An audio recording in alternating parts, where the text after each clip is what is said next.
Hello दोस्तों, आज की इस वीडियो में आपको बताने वाला हूँ इंपेरेटिव सेंटेंस के बारे में। बहुत ज़्यादा कमेंट आ रहा था कि सर इंपेरेटिव सेंटेंस पे वीडियो बनाई, तो चलिए आज की इस वीडियो में यही बताने वाला हूँ। इंपेरेटिव सेंटेंस का जो हिंदी होता है गाइस, वो होता है आज्ञासूचक वाक्य। क्या होता है? आज्ञासूचक वाक्य। ऐसे वाक्य जो आज्ञा, आदेश या प्रार्थना व्यक्त करे। ठीक है, sentences which are use to permit, command और request are known as imperative sentences. तो आई होप कि आपको थोड़ा थोड़ा समझ में आ रहा हो। कुछ एग्जाम्पल भी मैं आपको बताता हूं, जैसे वहां बैठो तो क्या बोलेंगे? Sit there. तो ये क्या हो गया? आपका इंपेरेटिव सेंटेंस हो गया। आप किसी को क्या कर रहे हैं? कमांड दे रहे हैं कि भाई वहां पे जाकर के बैठ जाओ। जैसे मुझे जाने दो, लेट मी गो, मुझे जाने दो। हो सकता है आप किसी से परमिशन ले रहे हो, ठीक है, आप किसी से आज्ञा कर रहे हो या फिर आप किसी से रिक्वेस्ट कर रहे हो कि भाई मुझे जाने दो, लेट मी गो। तो आपको थोड़ा और डिटेल में बताता हूँ, फिर आपको और अच्छे से ये समझ में आएगा। ये तो मैंने आपको शॉर्ट में समझा दिया कि इंपेरेटिव सेंटेंस आखिर होता क्या है। आप थोड़ा सा डिटेल में भी देख लेते हैं कि इंपेरेटिव सेंटेंस का यूज कहाँ कहाँ किया जाता है और ये होता क्या है। ठीक है, तो चलिए शुरू करते हैं। आज्ञा सूचक वाक्य वो होते हैं जिनकी मदद से, इंपेरेटिव सेंटेंसेस वो होते हैं जिनकी मदद से हम या तो किसी को आदेश देते हैं, सलाह देते हैं या फिर किसी से अनुरोध करते हैं। अगर मैं आपसे कहूं कि मुझे पेन दो या फिर अगर मैं आपसे कहूं मुझे किताब दो, तो आपको मैं यहाँ पे आदेश दे रहा हूं। या फिर ऐसा भी हो सकता है कि मैं आपसे अनुरोध या विनती कर रहा हूं कि आप मुझे ये पेन दे दो या फिर आप मुझे ये किताब दे दो। तो यहाँ पे ये कैसे पता चलेगा कि मैं आपसे अनुरोध कर रहा हूँ कि मैं आपको आदेश दे रहा हूँ? तो ये सब बात मेरे बात करने के तरीके पे यानी बोलने के तरीके पे डिपेंड करेगा। ये सब किस पे डिपेंड करेगा गाइस? मेरे बोलने के तरीके पे डिपेंड करेगा।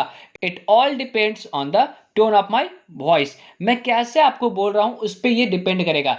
अब जैसे मैंने आपको प्यार से बोला कि मुझे ये किताब दे दीजिए, है ना, तो ये क्या हो गया? रिक्वेस्ट हो गया। अब जैसे मैं बोलूंगा ए ये किताब मुझे दे दो, तो यहां पे क्या हो रहा है? मैं आपसे रिक्वेस्ट नहीं कर रहा हूं, आपको आदेश दे रहा हूं कि ये मुझे दे दो। तो आपके बोलने के टोन पे डिपेंड करता है गाइस। ठीक है, मैं आपको बार बार बताता हूं कि इंग्लिश स्पीकिंग आपका बहुत कुछ पे डिपेंड करता है। जैसे कि आपका बॉडी लैंग्वेज कैसा है, आप आई कांटेक्ट कर रहे हैं या नहीं सामने वाले से, है ना, ये सब बात पे डिपेंड करता है। बॉडी लैंग्वेज कैसा है, ठीक है, आपका वॉइस का टोन कैसा है, आप किस टोन में बात करें। आप किसी से रिक्वेस्ट करें तो आप प्यार से रिक्वेस्ट करिएगा ना। आप जैसे मान के चलिए आप किसी को धमकी दे रहे हैं, तो आप ऐसे हंस हंस करके धमकी दीजिएगा तो वो थोड़ी आपसे डरेगा। ठीक है, तो वो आपसे डरेगा ही नहीं, तो धमकी देने का मतलब ही नहीं बनेगा। जैसे आपको मैं एग्जांपल से बताता हूँ, जैसे मैंने किसी को बोला कि मैं तुम्हें पीटूंगा, ठीक है, मैं तुम्हें पीटूंगा। अगर मैं ऐसे बोलूं प्यार से, मैं तुम्हें है ना पीटूंगा, तो देखिए यहाँ पे कोई सेंस लग रहा है? नहीं, वो डरेगा ही नहीं सामने वाला। लेकिन अगर आप ऐसे बोलेगा मैं तुम्हें पीट दूंगा, ठीक है, तो यहाँ पे क्या लग रहा है? आप उसको वार्निंग दे रहे हैं कि भाई ऐसा हरकत मत करो, मुझे परेशान मत करो, मैं तुम्हें पीट दूंगा। तो यहाँ पे आपको लग रहा है कि हाँ आप पीट दीजिएगा, आप गुस्से में आ गए हैं, है ना। तो यहाँ पे किस पे डिपेंड कर रहा है? मेरे बोलने के तरीके पे डिपेंड कर रहा है कि मैं कैसे बोल रहा हूँ, मैं आदेश दे रहा हूँ या फिर मैं आपसे अनुरोध कर रहा हूँ। तो ये चीज डिपेंड करता है मेरे बोलने के तरीके पे। तो इस बात पे आपको बहुत ज्यादा ध्यान देना है गाइस। ठीक है, तो चलिए कुछ आपको मैं बताता हूं कि इंपेरेटिव सेंटेंस कैसे कैसे हो सकते हैं। तो चलिए, तो देखिए पहला होता है गाइस आपका वर्ब का फर्स्ट फॉर्म प्लस ऑब्जेक्ट के साथ। कैसे? तो वो देखिए, अगर वाक्य में कुछ करने को कहा गया हो, जब आपको वाक्य में कुछ करने को कहा गया होगा तब आप कैसे बोलिएगा? जैसे देखिए, राम के साथ जाओ तो क्या बोलेगा? Go with Ram. क्या बोलेगा? Go with Ram. जैसे पार्क में आओ, कम एट द पार्क। क्या बोलेगा? कम एट द पार्क।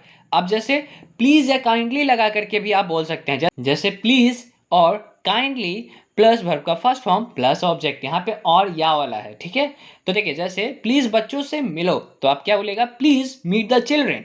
प्लीज मुझे बताओ, काइंडली टेल मी या फिर प्लीज टेल मी। तो यहाँ पे भी क्या हो रहा है? ये आपका इंपरेटिव सेंटेंस है। और इससे पहले जो मैंने आपको बताया वो भी क्या है? आपका इंपरेटिव सेंटेंस है। अगर वाक्य में कुछ करने को कहा गया है या फिर रिक्वेस्ट करते हुए कुछ कहा गया है तो वो क्या हो जाएगा? आपका इंपरेटिव सेंटेंस हो जाएगा। ठीक है, और एग्जाम्पल आपको मैं कराता हूं। जैसे अगर वाक्य में कुछ हमेशा करने को कहा गया हो, जैसे ऑलवेज प्लस वर्ब का फर्स्ट फॉर्म प्लस ऑब्जेक्ट, ऐसे यूज किया जाता है। जैसे हमेशा सच बोलो, always speak the truth, always speak the truth, ये भी आपका इंपेरेटिव सेंटेंस ही होगा। हमेशा बड़ों की इज्जत करो, always respect elders, always respect elders. ठीक है, आगे देखिए, अगर वाक्य में कुछ करने को मना किया गया हो, ठीक है, अगर वाक्य में आपको कुछ करने के लिए मना किया गया है तो भी ये इंपेरेटिव सेंटेंस ही होगा। जैसे इसका फॉर्मेशन कैसे होगा तो वो देखिए, डोंट प्लस वर्ब का फर्स्ट फॉर्म प्लस ऑब्जेक्ट। जैसे झूठ मत बोलो, डोंट टेल अ लाई, झूठ मत बोलो, डोंट टेल अ लाई, तो ये भी आपका इंपेरेटिव सेंटेंस है। जैसे मुझे मत डांटो तो क्या बोलेगा, don't scold me, don't scold me. तो यहां पे भी आप कुछ करने को मना कर रहे हैं तो ये भी आपका इंपेरेटिव सेंटेंस हो जाएगा। अगर वाक्य में कुछ करने को मना किया गया हो, ठीक है, मतलब कुछ भी आपको नहीं करना है, मना किया गया हो, ठीक है, कभी मत करो ऐसा सेंस दिया जा रहा है, कभी मत करो। इससे पहले मैंने क्या बताया, मत करो वाला, ठीक है, इससे पहले मैंने आपको क्या बताया था, मत करो। अब क्या है, कभी मत करो। जैसे नेवर प्लस वर्ब का फर्स्ट फॉर्म प्लस ऑब्जेक्ट। जैसे गरीबों को कभी मत सताओ, never bother the poor, never bother the poor. कभी मत झूठ बोलो, never tell a lie, never tell a lie. और कुछ गाइस ऐसा भी एग्जांपल होता है जिसमें लेट का यूज किया जाता है, जैसे late plus subject plus verb का फर्स्ट फॉर्म प्लस ऑब्जेक्ट, ठीक है, या फिर डोंट भी लगा करके हम लोग सेंटेंस बनाते हैं मना करने के लिए। एग्जाम्पल के लिए, मुझे जाने दो, लेट मी गो, तो ये भी आपका इंपरेटिव सेंटेंस हो जाएगा। मोहित को खेलने दो, लेट मोहित प्ले। बच्चों को पार्क में जाने दो, let children go to park, let children go to park. उसे मत जाने दो, don't let him go, don't let him go. पापा को मत जाने दो, don't let dad go, don't let dad go, ठीक है। तो ऐसे आप बहुत सारा सेंटेंस गाइस इसके हेल्प से बना सकते हैं। आई होप कि आपको इंपरेटिव सेंटेंस समझ में आ गया होगा। अगर समझ में आ गया तो वीडियो को करना है लाइक, चैनल पर पहली बार आए हैं तो चैनल को सब्सक्राइब कर दीजिए। और हाँ गाइस, एक कमेंट जरूर करके जाइएगा। आपके कमेंट करने से क्या होता है ना, इस वीडियो को यूट्यूब औरों को रिकमेंड करता है, जिससे हम लोगों का जो परिवार है, फैमिली है, वो काफ़ी ज़्यादा बड़ा बनेगा और हम लोग साथ में इंग्लिश सीखेंगे और आपको जो भी डाउट होगा उसको भी हम लोग सॉल्व करेंगे। तो चलिए गाइस, आज के लिए बस इतना ही, मिलते हैं नेक्स्ट वीडियो में, तब तक के लिए अपना ध्यान रखिए। Thanks for watching, bye bye, take care and have fun.